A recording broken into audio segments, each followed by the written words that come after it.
Podcast Tênis Brasil com José Newton Dalcin. Com a máxima justiça que o tênis pode proporcionar, a Itália conquistou nesse final de semana a sua segunda troféu de Copa Davis, coisa que não acontecia há 47 anos, né? Lá em 1976, liderada por Adriano Panatta, que foi o seu grande jogador da era profissional. A Itália teve um grande nome na era amadora, Nicole Pietrangeli, que aliás levou a Itália a duas finais de Copa Davis em 60 e 61. Agora, comandada pelo garoto Jannik Sinner, 22 anos, volta à conquista da Copa Davis com uma grande campanha lá em Málaga. Sinner que merece todos os elogios do mundo, né? Faz um final de temporada incrível, já vinha fazendo um ano muito consistente, mas aí ele consegue seu primeiro Masters 1000, chega número 4 do ranking e principalmente derrota duas vezes o Novak Djokovic, que é um feito extraordinário. Derrotou lá no ATP Finals, agora derrota na Copa Davis, dois jogos extremamente importantes. Ele acaba perdendo a final do Finals para o próprio Djokovic, mas sempre com um nível técnico muito alto, né? O Djokovic, aliás, rendeu enormes elogios para essa atuação dele incrível em sábado, na semifinal da Davis, em que ele jogou com uma ofensividade muito grande, com uma qualidade de golpes de base, principalmente o forehand, incrivelmente pesados, e conseguiu também um feito, né? Ganhar do Djokovic com um 0,40 pela frente, né? Isso jamais havia acontecido na carreira do Djoko, perder uma partida com 3 match points consecutivos. O Sinner conseguiu esse feito. Claro, o primeiro match point, vamos dizer ali, que o Djokovic poderia ter jogado melhor aquele ponto, né? Ele acaba cometendo um erro não forçado, mas nos outros dois o Sinner teve coragem de ir para cima da bola, sacou muito bem e virou aquele game para depois virar de vez a partida e conquistar a grande vitória, né? Aí vai para a final. Na final, o Matteo Arnaldi joga um jogo muito tenso, né? Ele e o Popin jogaram um tênis muito tenso. O australiano teve muitas e muitas chances, não conseguia confirmar na hora que precisava. O Arnaldi acaba vencendo a partida, e isso foi um grande alívio, e aí dá toda a tranquilidade do mundo para o Sinner simplesmente detonar o Alex de Minaur, que é número 12 do mundo, hein? Número 12 do mundo, ele foi varrido da quadra pela ofensividade do Sinner. Portanto, muito mérito da Itália, porque vem trabalhando há 20 anos toda a sua base. Eu escrevi lá no blog do tênis, se você não leu, dá uma lidinha lá. Todo um trabalho desenvolvido nos últimos 20 anos, uma reestruturação total que a Itália passou. Foi comandada, inclusive, pelo Filippo Volandri, que é o capitão da Copa Davis, comandou toda essa reestruturação, voltou também o olhar para o tênis feminino. O tênis feminino italiano até teve grande sucesso aqui, bem recente, né? Inclusive 75 com o título da Flávia Pennetta lá no US Open. E tem sempre tinha ali um grande nome, alguém no top 10, até a própria Sarahane virou top 10, Roberta Da Vinci fez o vice de US Open. Quer dizer, havia uma boa quantidade de nomes do feminino. Mas depois dessa geração aí, né, a Pennetta se aposentou imediatamente após o US Open, houve uma lacuna e de novo nós estamos vendo novamente nomes fortes aparecerem também no tênis feminino italiano, tanto que elas foram finalistas da Billie Jean King Cup. Ou seja, pelo primeiro ano, pela primeira vez na sua história, a Itália consegue ganhar a Copa Davis e ser vice da Billie Jean King Cup. Então, é uma prova de que o trabalho de base foi extremamente bem feito, souberam garimpar os talentos, investir neles, apostar nessa garotada toda e principalmente esse conceito de união, né, que o Volandri enfatizou demais o tempo inteiro em todas as entrevistas que ele deu. Esse espírito de família, de grupo, de trabalho conjunto, de um torcer para o outro, de um trabalhar pelo outro, de não ter ciumeira na equipe. Então isso foi muito legal. Nós vimos ali, né, o Berrettini na plateia, ali vibrando o tempo inteiro, comemorando como se ele estivesse dentro da quadra. Muito legal isso, realmente, esse espírito do tênis italiano. Portanto, a gente tem aí um grande exemplo de como trabalhar firme e forte no tênis, mudar as conjecturas, mudar a filosofia de trabalho e aí, com trabalho, com muita perseverança, chegar ao sucesso, né? Porque afinal, não adianta você investir muito dinheiro se você não tiver uma estrutura de trabalho bem planejada. Tanto que a gente vê aí grandes países aí que não conseguem essa mesma, com tanto dinheiro, ou muito mais dinheiro talvez até que a Itália, não consegue assim mesmo sucesso, essa mesma renovação, né? Então a Itália fica aí com um grande título, com um grande jogador que agora é Jannik Sinner e com um exemplo a dar para o mundo do tênis. Sobre a Copa Davis ainda, eu quero só falar duas coisinhas muito rápidas. Primeiro que até foi um tanto quanto surpreendente a presença do público nessa fase final. Nessa fase final, a Davis, na verdade, já está toda mudada, então a gente tem um qualificatório ali em fevereiro, classificam os 16 países, eles jogam uma fase de grupos em setembro, eles são divididos em grupos, e o campeão e vice de cada grupo vai para as quartas de final, que aí são disputadas em novembro, que foi esse caso agora em Málaga. Quarta, semi e final. Tudo em melhor de 3 sets, tudo apenas 2 simples e uma dupla, quer dizer, tudo muito reduzido, esse formato novo que a Copa Davis tenta implementar, copiando a ATP Cup. Claro que não está no gosto de praticamente ninguém, mas é uma ideia, é uma estrutura, né? E deram o azar tremendo de a Espanha não ter se classificado para essas quartas de final. E a sede estava definida, era Málaga, não tinha como mudar. Então, sem o país sede, se fazer um torneio ali com 8 países, né? Por sorte, Novak Djokovic jogou, isso deu um outro ar, né? Pro evento. O Sinner também foi para jogar. Então, houve ainda nomes de peso ali para segurar o evento. E acabou lotando, né? A gente viu aí a semifinal da Itália e Sérvia totalmente lotada. Aliás, italiano em peso, quase todos os jogos dos italianos, a torcida estava muito forte, final nem se fala. Então até me surpreendeu que a Federação Internacional tenha tido essa sorte ou esse trabalho de encher os estádios com países que não são da casa, né? Que é uma coisa muito difícil de você ver na Davis, né? Mas, por outro lado, continua me incomodando muito toda essa regra da Copa Davis, que tirou muito da característica do campeonato, mas essa história de convidar países para jogar fase final de Copa Davis é o fim da picada, né, minha gente? A Itália foi uma convidada. A Itália não disputou o qualificatório de fevereiro, ela entrou direto na fase de setembro, que eu chamei para vocês, que é aquela fase de grupos. Então a Itália foi convidada para a fase de grupo, ela não passou pelo quali.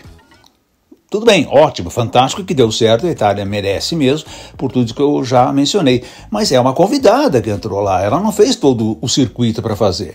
E quando você tem todo um contingente de países que brigam e trabalham e colocam seus melhores jogadores para jogar, você pega convidados para jogar. E agora esse mesmo absurdo vai acontecer em 2024, quando nós vamos ter em fevereiro 24 países lutando por 12 vagas, incluindo o Brasil, aliás. Depois, quem passar desses 12 vai para a fase de grupos, e nessa fase de grupos, de novo, nós temos o campeão e vice do ano passado, aí tudo bem, não se discute, né? Ou seja, a Itália e a Austrália, por mérito, vão lá direto para a fase de grupos, mas temos de novo 2 convidados, que são Espanha e Grã-Bretanha.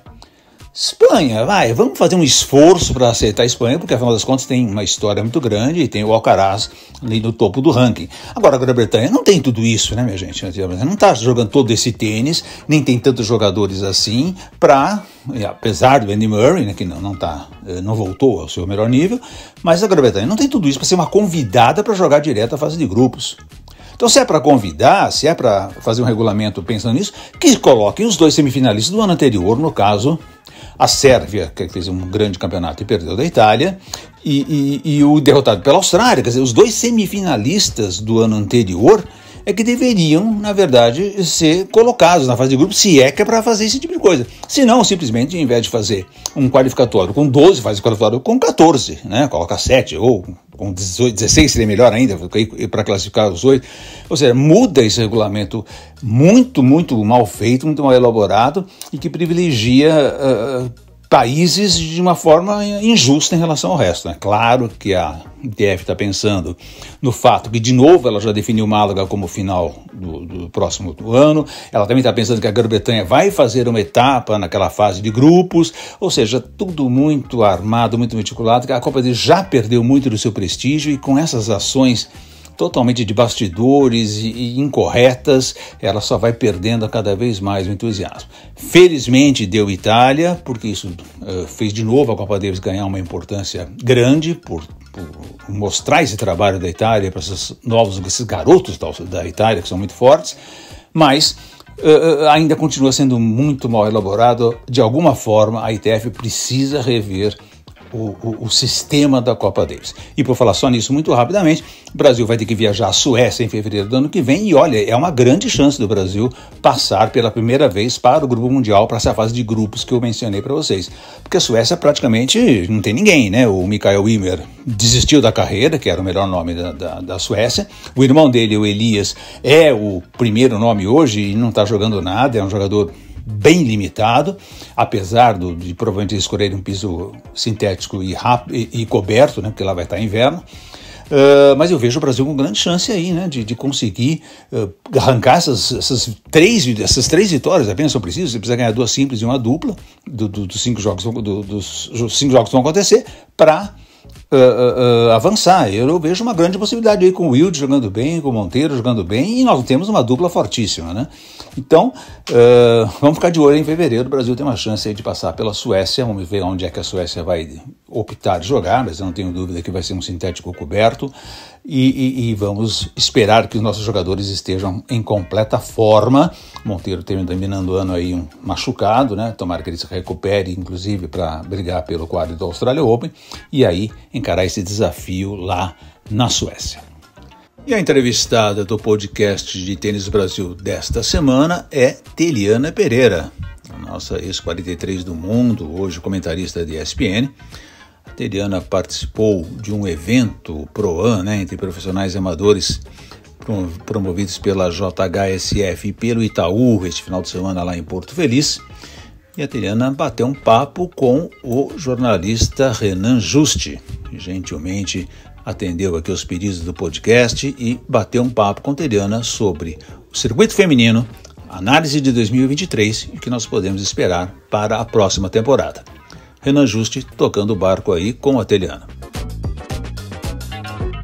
Podcast Tênis Brasil, recebendo Teliana Pereira.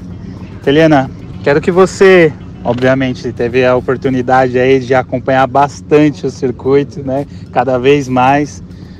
Queria que você trouxesse uma análise, né, do que foi o ano, né, os destaques que você viu, né, as jogadoras aí que estão subindo de nível, e também que você trouxesse uma opinião aí sobre a Bia, né? Ela teve um calendário bastante extenso, né, com momentos extraordinários ali, né, principalmente o Roland Garros e também esse final de temporada dela aí que rendeu bastante. Que você trouxesse sua visão aí de como foi o ano no tênis feminino.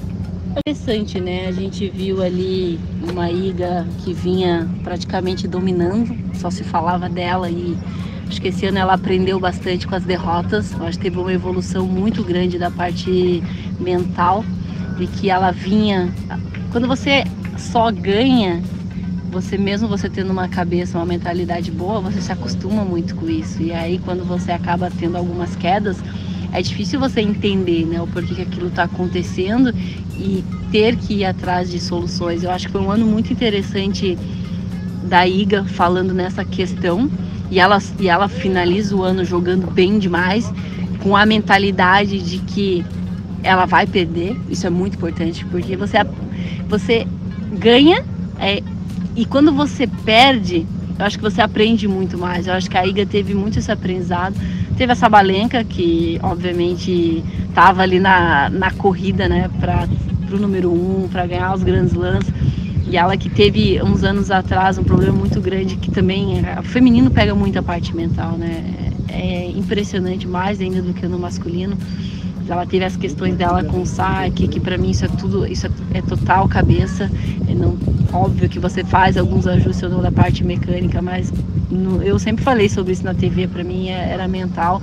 E ela teve uma evolução muito grande.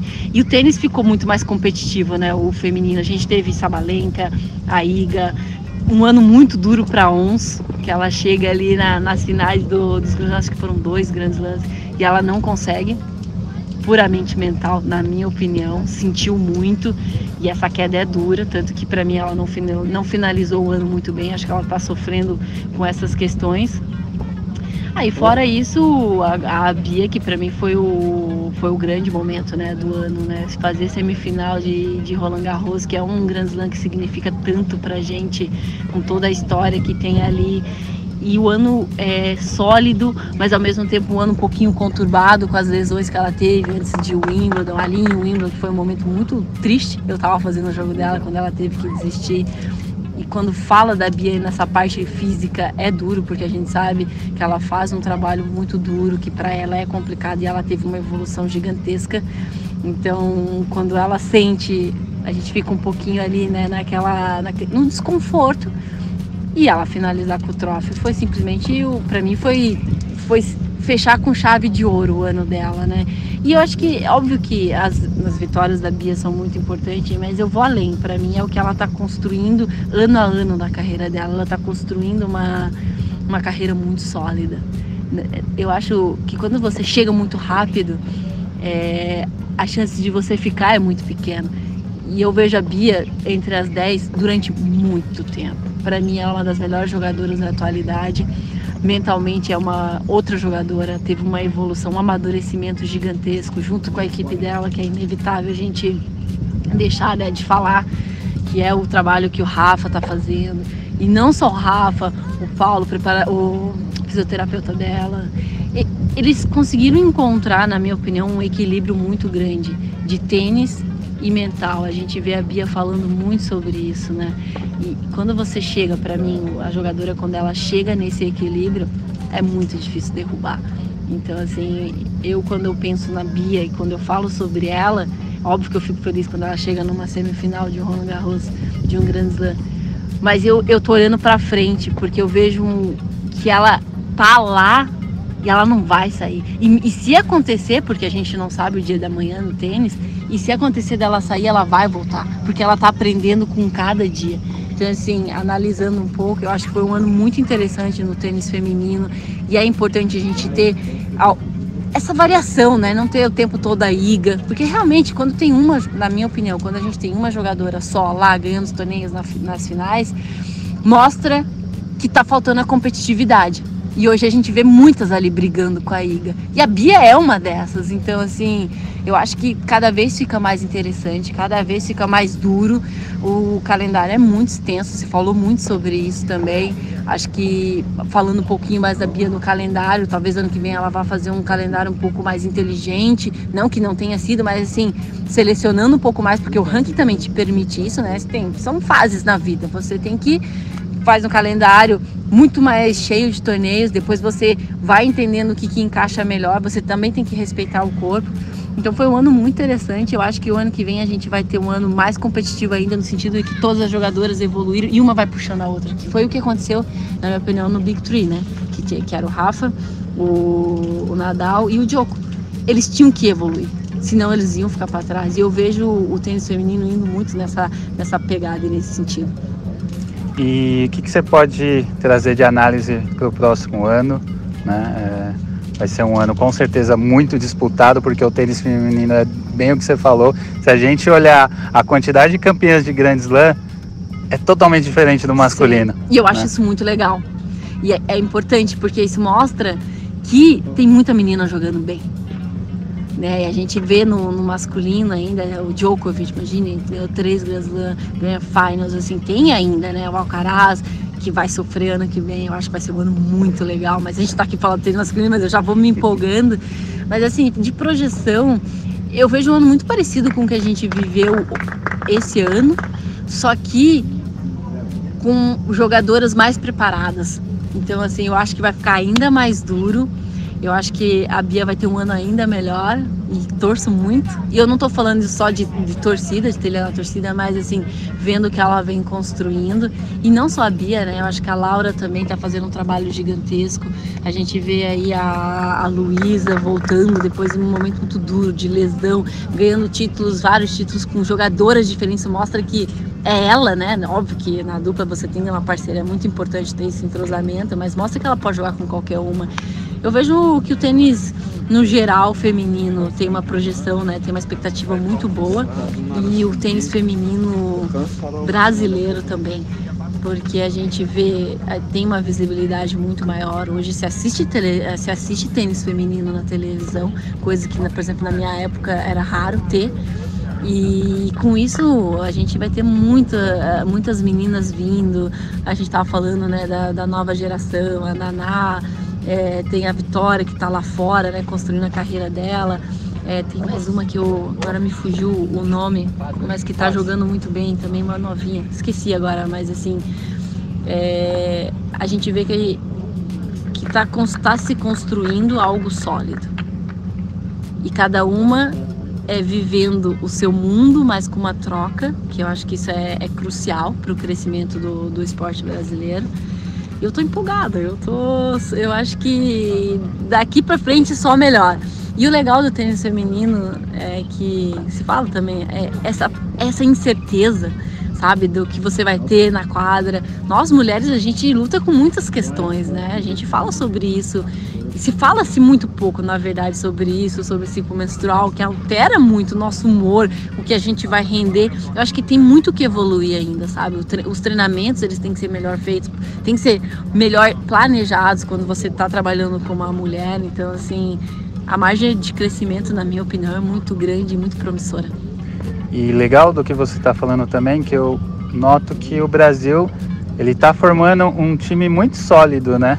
Para as competições. Se você parar para pensar, a gente tem uma número 1 que é formidável, uma número 2 que faz um grandíssimo papel como número 2 e temos duas duplistas, né, que são excelentes, né? A Ingrid crescendo cada vez mais e a Luísa consolidada, né? Exato. Então temos boas perspectivas. Não, são as melhores possíveis e a gente está falando sobre tenistas, mas eu acho que tem algo ainda mais legal para a gente falar, que são elas mulheres, né?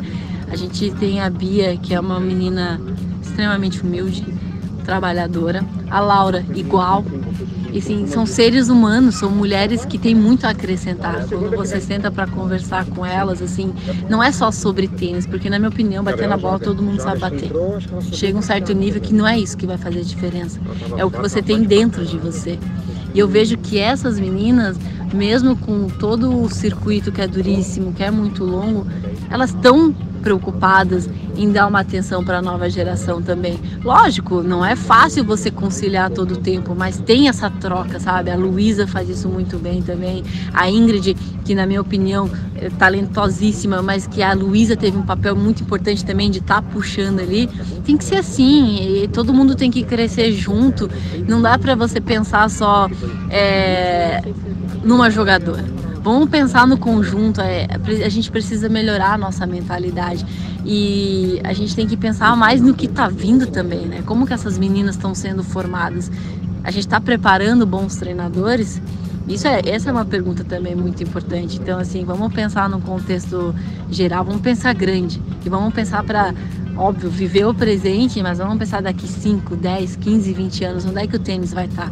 Aí sim, né? Qual é o legado que essas meninas vão deixar, que todos nós vamos deixar? Então, eu acho que falar só sobre a bolinha e sobre ganhar e perder é muito pequeno quando a gente tem aí um esporte que agrega tanto, né? Que traz, que te ensina valores que você acaba levando para a vida. Eu hoje, fora da quadra, eu sinto de verdade a importância de ter jogado tênis e ter tido uma carreira longa. Hoje eu sou uma pessoa muito mais responsável, tenho uma garra, uma persistência que o tênis me deu. Então, assim, a gente fala de profissional, mas tem muito mais. O tênis pode te proporcionar inúmeros caminhos, né? A gente tem que saber ver isso também, né? Não é todo mundo. A gente não vai ter 300 dias. Tomara que a gente tenha, mas eu acho difícil, porque é um esporte muito complexo. Mas a gente pode ter bons treinadores, a gente pode ter vários jogadores preparando para a universidade, que depois vão se tornar, cada um na sua área, mas grandes profissionais, seres humanos, né? Isso é muito mais importante, está faltando isso no nosso mundo. Bom, eu queria agradecer, né, obviamente, a oportunidade de poder estar aqui falando um pouquinho, passando o que eu penso, o que eu sinto. É legal, né, a gente poder ter voz, isso é muito importante. E, obviamente, também agradecer tudo que o Tênis Brasil vem fazendo, colocando as meninas, o tênis brasileiro ali na cara de todo mundo. E é isso, vamos agora para o ano que vem preparar e ter todos nós um ano sensacional. Obrigada pela oportunidade e até a próxima. Este foi o podcast Tênis Brasil com José Newton Dalcin.